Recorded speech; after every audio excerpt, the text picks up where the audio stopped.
हाय मित्रों, केम छो? मजामां। आज આપણે ગ્રીન મસાલા છાશ બનાવવાની છે।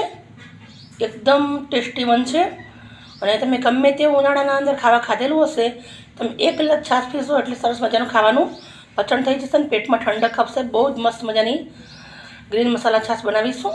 એના માટે મેં 1 ગ્લાસ દહીં લઈ લીધું છે, ધાણા લઈ લીધા છે મોટા 2 ચમચી ડાળી સુધી સમારીને, 4 નંગ એટલા લીલા મરચાં લીધા છે, 4 થી 5 નંગ બુંદી લઈને ડાળી લીધી છે, અડધી ચમચી જીરું લીધું છે, અડધી ચમચી સીધા મીઠું લીધું છે, અડધી ચમચી સંચર મીઠું લીધું છે। સંચર મીઠાથી એકદમ પચણ થઈ જશે અને જીરાથી અને મીઠાથી બહુ જ સ્વાદ આવશે મસ્ત મજાનો। એટલે આપણે સૌથી પહેલાં દહીં લીધું છે, દહીં અને દાણા મરચાં પૂંજીલો બધું મિક્સરના અંદર ક્રશ કરવાનું છે। તો તમે જોઈ શકો છો મેં સૌથી પહેલાં હવે આપણે મિક્સરનો જગ લઈ લેશું।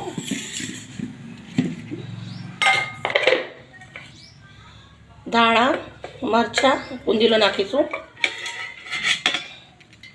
આ છાશ નાનાથી માંડી મોટી ભાવશે, બહુ જ મસ્ત બને છે। મેં 5 નંગ એટલા મરચાંનો ઉપયોગ કર્યો છે। નાના બાળકોને પીવાનું હોય તો તમે ઓછું મરચાં નાખવાના લીલા, જીરું, સીધા મીઠું, સંચર મીઠું।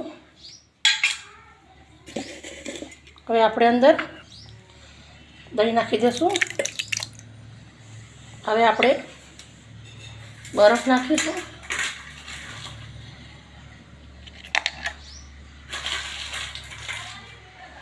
હવે આપણે આને ક્રશ કરી લેશું। એકદમ સિમ્પલ છે અને એકદમ ફટાફટ બની જાય છે ને પેટને ઠંડક આપે છે ઉનાળાની ગરમીના અંદર। ક્રશ કરી દઈશ આને, ચેક કરી લેશું આપણે।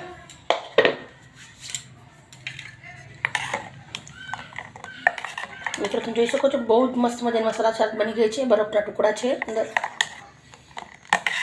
મરચાં પૂંજીલો કોથમીર મસ્ત મજાનું ક્રશ થઈ ગયું છે। ગ્રીન મસાલા છાશ તૈયાર થઈ ગઈ છે। આ ઉનાળાના મોસમના અંદર મિત્રો તમને હું ઘણી બધી છાશના વિડીયો બનાવીશ, તમને રોજ રોજ હું બતાવીશ મિત્રો।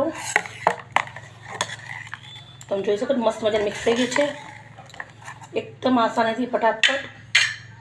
હવે આપણે આને સર્વ કરવાની છે। આવી રીતના 2 ગ્લાસ લઉં છું, ટુકડો બરફનું નાખું છું।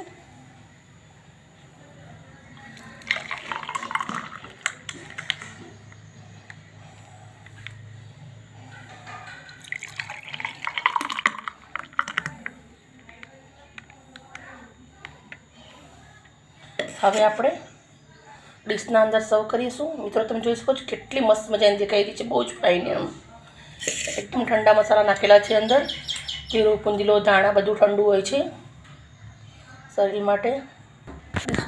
ડીશ લીધી છે,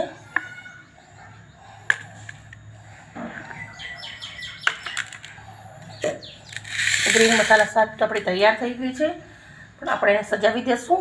તો આપણે એક પૂંજીલાનું પાન રાખું છું અંદર।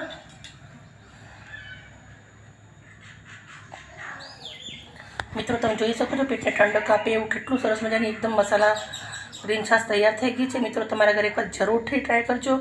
મિત્રો તમને મારા વિડીયો ગમે તો મને લાઇક ને સબસ્ક્રાઈબ કરજો, જેથી કરી તમારા માટે હું રોજ રોજ નવી નવી ડીશો લઈને આવું।